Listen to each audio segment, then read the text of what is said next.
दुश्मन ताक में बैठा उधर, और हम तैयार हैं सीना लिए अपना इधर। खून से खेलेंगे होली गर वतन मुश्किल में है। सरफरोशी की तमन्ना अब हमारे दिल में है। ये हथियार दुश्मन ताक में बैठा उधर, हाथ जिनमें हो जुनून कटते नहीं तलवार से। खून से खेले सर जो उठ जाते हैं वो झुकते नहीं ललकार से। जिंदगी तो अपनी मेहमा मौत की महफिल में है। सरफरोशी की तमन्ना अब हमारे दिल में है। दिल में तूफानों की टोली और नसों में इनकलाब। होश दुश्मन के उड़ा देंगे हमें रोको ना। दूर रह पाए जो हमसे दम कहाँ मंजिल में है। सरफरोशी की तमन्ना अब हमारे दिल में है। सरफरोशी की तमन्ना हमारे दिल में है। भारत माता की जय, वंदे मातरम, इनकलाब जिंदाबाद।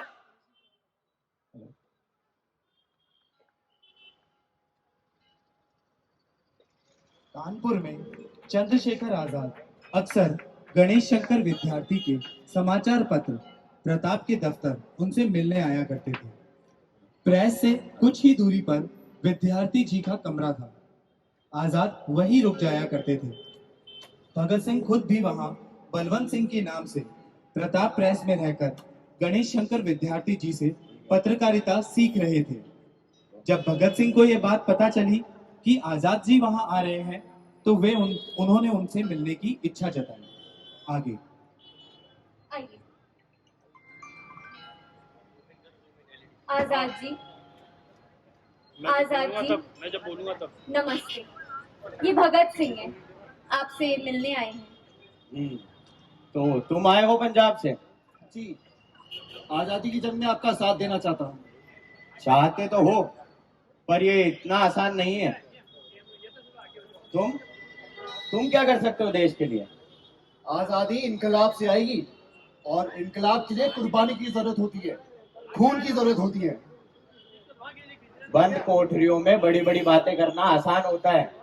जब बर्फ की सीढ़ियों पे नंगे बदन घंटों लेटाया जाएगा, जब हफ्तों भूखा रखा जाएगा, जब शरीर के हर एक हिस्से पर सैकड़ों कोड़े बरसाए जाएंगे, तो ये सारा जोश काफूर हो जाएगा। मत भूलो, हम जिस आजादी की लड़ाई में हैं, हम में से शायद कोई भी जिंदा ना बचे। हमारी जीत हमारी मौत में है। वो मौत गुलामी की जिंदगी से कहीं बेहतर होगी। और अगर आपको लगता है मैं वो बंदा हूँ जो कुर्बानी देने से पीछे हट जाएगा या मेरा शरीर मेरे इरादों का साथ नहीं देगा, तो अभी मैं इस पवित्र अग्नि को साक्षी मानकर शपथ लेता हूँ कि जब तक मेरे शरीर में खून का आखिरी कतरा बाकी है तब तक। भगत, हम साथ लड़ेंगे और जीतेंगे भी। दुश्मनों की गोलियों का हम सामना करेंगे। आजाद ही रहे हैं और आजाद ही रहेंगे। अपने ही लहू से हम लिखेंगे अपनी दास्तां, जालिमों से छीन लेंगे ये जमीन ये आसमां। सर फिरे जवान हम तो मौत से भी ना डरे, आज आए देश पे ये क्यों गवारा हम करे। सरफरोशी की तमन्ना अब हमारे दिल में है, देखना है जोर कितना बाजुए कातिल में है। वक्त आने दे दिखा देंगे तुझे ए आसमां, हम अभी से क्या बताएं क्या हमारे दिल में है। सरफरोशी की तमन्ना अब हमारे दिल में है, देखना है जोर कितना बाजुए कातिल में है। सरफरोशी की तमन्ना अब हमारे दिल में है, देखना है जोर कितना बाजुए कातिल में है। सरफरोशी की तमन्ना। 8 अप्रैल 1929 को भगत सिंह, सुखदेव और राजगुरु ने नलगढ़ा गांव में बनाए गए बम से दिल्ली स्थित ब्रिटिश हुकूमत की तत्कालीन सेंट्रल असेंबली के सभागार में बम फेंके। उनका बम फेंकने का उद्देश्य किसी को नुकसान पहुंचाना नहीं था, बल्कि सोई हुई अंग्रेज सरकार को जगाना था और अपनी गिरफ्तारी देकर यह साबित करना था कि पूरे देश में हमारी अलग जग चुकी है।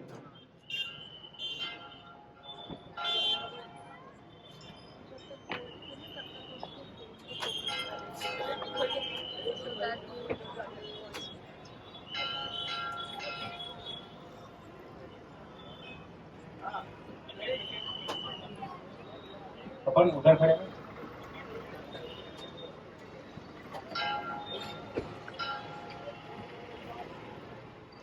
कोर्ट में तीनों की पेशी। इनकलाब जिंदाबाद, साम्राज्यवाद, मुर्दाबाद, कांग्रेस, रेवोल्यूशन इंकलाब, जिंदाबाद, इंकलाब, जिंदाबाद। Order order. भगत सिंह, तुम और तुम्हारे इन अनपढ़ और गरीब साथियों के खिलाफ सख्त कार्रवाई की जाएगी।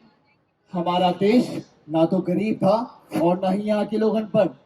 जब तुम्हारे पूर्वज बोलना भी नहीं जानते थे, यहाँ का बच्चा बच्चा रामायण और गीता का पाठ किया करता था।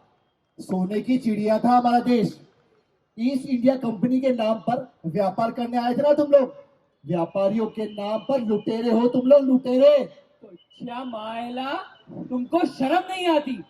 तुम्हारी रानी अपने ताज में हमारे यहाँ से लूटा हुआ हीरा पहन के गई थी और तुम हमें गरीब कहते हो।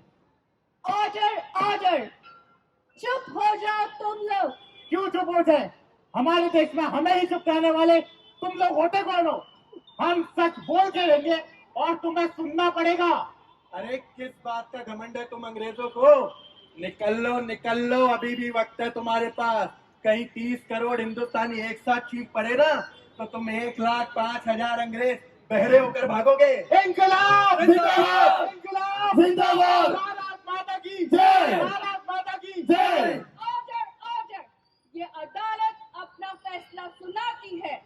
सभी गवाह और सबूतों के आधार पर ऑफिसर जॉन सॉन्डर्स के murder case and central assembly hall Delhi में बॉम्ब ब्लास्ट के आरोप में राजगुरु दफा 121 और दफा 302 के तहत फांसी। बता रहा हूँ अंजाम जिसका कल आगाज होगा। मेरे लहू का हर एक कतरा इंकलाब लाएगा। मैं रहूं या ना रहूं, पर मेरा वादा है तुमसे, मेरे वतन पर मरने वालों का सैलाब आएगा। सुखदेव, दफा 121 और दफा 302 के तहत फांसी। इतनी सी बात हवाओं को बताए रखना, रोशनी होगी चिरागों को जलाए रखना। लहू देकर की है जिसकी हिफाजत हमने, ऐसे तिरंगे को दिल में बसाए रखना। भगत सिंह, दफा 121 और दफा 302 के तहत फांसी। तुम मुझे मार सकते हो, लेकिन मेरे विचारों को नहीं। तुम मेरा शरीर कुचल सकते हो, लेकिन मेरी आत्मा को कुचलने में कभी सक्षम नहीं होगे। इनकलाब जिंदाबाद, इनकलाब जिंदाबाद, इनकलाब। जिंदाबाद।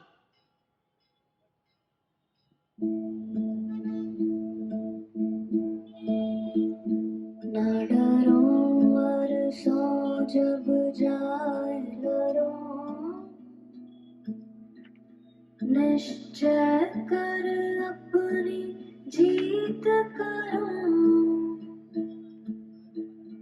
न डरो वर्षों जब जाए लरो, निश्चय कर अपनी जीत करो। निश्चय कर अपनी जीत करो। 24 मार्च 1931 को भगत सिंह, राजगुरु और सुखदेव को फांसी मुकर्रर हुई। उससे एक रात पहले उन तीनों को अलग अलग कोठरियों में कैद कर दिया गया। उसी समय भगत सिंह अपने साथियों के साथ साथियों के लिए एक आखिरी पत्र लिखते हैं।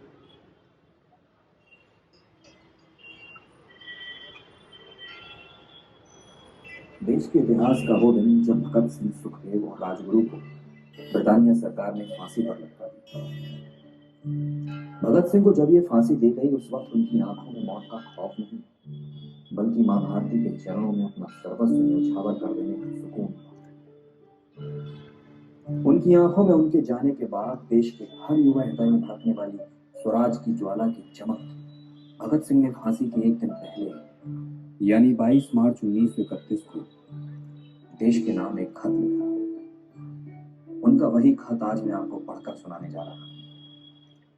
साथियों, स्वाभाविक है कि जीने की इच्छा मुझ में भी होनी चाहिए। मैं इसे छिपाना नहीं चाहता, लेकिन एक शर्त पर जिंदा रह सकता हूं कि मैं कैद होकर या पाबंद होकर नहीं जीना चाहता। मेरा नाम हिंदुस्तानी क्रांति का प्रतीक बन चुका है और क्रांतिकारी दल के आदर्शों और कुर्बानियों ने मुझे बहुत ऊंचा उठा दिया है। इतना ऊंचा कि जीवित रहने की स्थिति में मैं इससे ऊंचा हरगिज नहीं हो सकता। आज मेरी कमजोरियां जनता के सामने नहीं है। अगर मैं फांसी से बच गया तो वे जाहिर हो जाएंगे और क्रांति का प्रतीक चिन्ह मध्यम पड़ जाएगा। यह संभवतः मिट ही जाएगा। लेकिन दिलेराना ढंग से हंसते हंसते मेरे फांसी पर चढ़ने की सूरत में हिंदुस्तानी माताएं अपने बच्चों के भगत सिंह बनने की आरजू किया करें और देश की आजादी के लिए कुर्बानी देने वालों की तादाद इतनी बढ़ जाएगी कि क्रांति को रोकना साम्राज्यवाद या तमाम शैतानी शक्तियों के बूते की बात नहीं है। हाँ, एक विचार आज भी मेरे मन में आता है कि देश और मानवता के लिए जो कुछ करने की हसरतें मेरे दिल में थी, उनका 1000वां भाग भी पूरा नहीं कर सका। अगर स्वतंत्र जिंदा रह सकता तब शायद उन्हें पूरा करने का अवसर मिलता और मैं अपनी हसरतें पूरी कर सकता। इसके सिवाय मेरे मन में कभी कोई लालच फांसी से बचने का नहीं है। मुझसे अधिक भाग्यशाली कौन होगा? आजकल मुझे स्वयं पर बहुत गर्व है। अब तो बड़ी बेताबी से अंतिम परीक्षा का इंतजार है। कामना है कि यह और नजदीक आ जाए। आपका साथी भगत सिंह। अरे यार भगत, अरे ये गोरे तो हमसे इतना डर गए कि फांसी से एक रात पहले भी हमें अलग अलग रखा है। अरे हमारी फांसी इनके डर की ही तो निशानी है। कोई ना यारा, आधी लड़ाई तो हम वैसे ही जीत चुके हैं और आधी लड़ाई हमारे साथियों की भरोसे। यार, पर मुझे तो एक बात का बहुत दुख है। क्या आने वाली पीढ़ी हमारे आजाद भारत का सपना साकार कर पाएगी? क्या ये आजादी वो आजादी होगी जिसके हम सपने देख रहे हैं? हमारा आजाद भारत ऐसा भारत होगा जहां पर सभी धर्मों के लोग एक साथ रह सकेंगे। मेरा आजाद भारत ऐसा भारत होगा जहां सारी महिलाएं महसूस कर सकें, सुरक्षित महसूस कर सकें। मेरा आजाद भारत ऐसा भारत होगा जहां हर तरफ हरियाली। मेरा आजाद भारत ऐसा भारत होगा जहां पे सभी बच्चे शिक्षित हो सके। हाँ, हाँ, मेरा आजाद भारत फिर से सोने की चिड़िया बन सके। ओए, चलो उठो, तुम्हारी फांसी का वक्त आ गया है। चलो। क्या? पर हमारी फांसी तो सुबह होने वाली थी ना? अरे ये गोरे हमसे इतना डर गए कि रात भर भी नहीं सो पाए। चलो, जल्दी चलो। आओ दोस्तों, भारत माँ के चरणों में अपना शीश नवाने का समय आ गया। चलो, चलो जल्दी। देश से है प्यार तो हर पल ये कहना चाहिए, मैं रहूं या ना रहूं, भारत ये रहना चाहिए।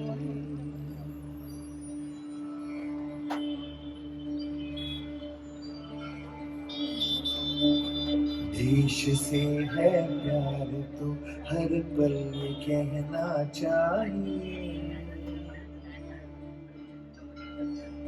मैं रहूं या ना रहूं, भारत ये रहना चाहिए।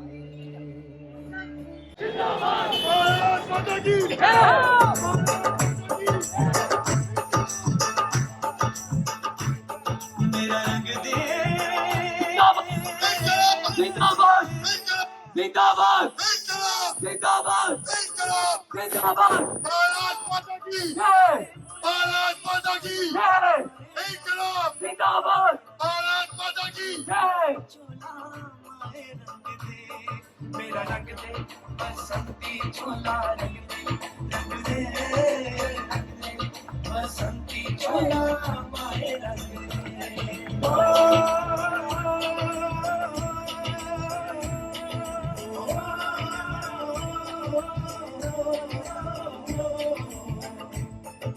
निकले हैं वीर जियाले जो अपना सीना डाले हंस हंस के जान लुटाने आजाद सवेरा लाने मर के कैसे जीते हैं इस दुनिया को बदलाने तेरे लाल चले हैं माए अब तेरी लाज बचाने मर के कैसे जीते हैं इस दुनिया को बदलाने तेरे लाल चले हैं माए अब तेरी लाज बचाने आजादी का शोला बन के खून रगों में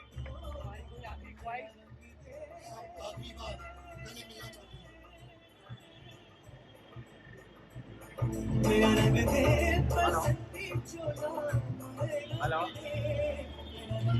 बजरंग हाँ थोड़ा आगे कर आ रहा हूँ हाँ मैं खाऊंगा खाना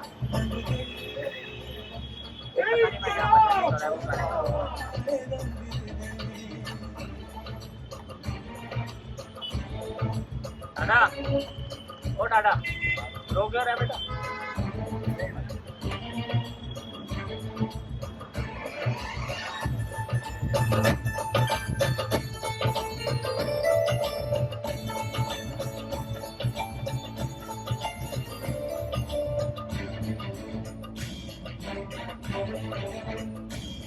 दिन आज का बड़ा सुहाना मौसम भी बड़ा सुहाना अब सर पे बांध के आए बलिदानों का ये सहरा बेताब हमारे दिल में एक मस्ती सी छाई है देश अलविदा तुझको कहने की घड़ी आई है बहकेंगे तेरी फिजा में हम बन के हवा का झोंका किस्मत वालों को मिलता ऐसे मरने का मौका निकली है बारात सजा है इंकलाब का ढोल भारत माता की भारत माता की भारत माता की इंकलाब इंकलाब साम्राज्यवाद इंकलाब भारत माता की वंदे वंदे वंदे जी का किरदार निभाया और तरुण खटनानी जिन्होंने राजगुरु के किरदार को जीवंत किया, निखिल धवन जिन्होंने भगत सिंह के किरदार को बखूबी निभाया, गौरव वैष्णव जिन्होंने सुखदेव जी के जीवन को यहाँ पर आप सबके सामने प्रस्तुत करने की कोशिश की, ब्रिटिश ऑफिसर के रोल में हिमांशु अग्रवाल और देशभक्ति साथियों के रोल में हमारे साथ है पायल टांग, कोशिका भाटिया, काजल दीक्षित, रणवीर भट्ट, जज की भूमिकाओं में मुस्कान अग्रवाल और पल्लवी भट्ट। इसके साथ ही साथ क्रांतिकारी की भूमिका में हमारे साथ उत्कर्ष जैन, बैक स्टेज सपोर्ट रहा बरखा कुंदनानी का और यहाँ की पूरी टीम शहीद भगत सिंह नौजवान सभा के सभी सदस्यों, सभी माननीय लोगों का हम बहुत हृदय से आभार व्यक्त करते हैं और मेरे सहयोगी रोहित उपाध्याय जो पेशे से टीचर भी हैं।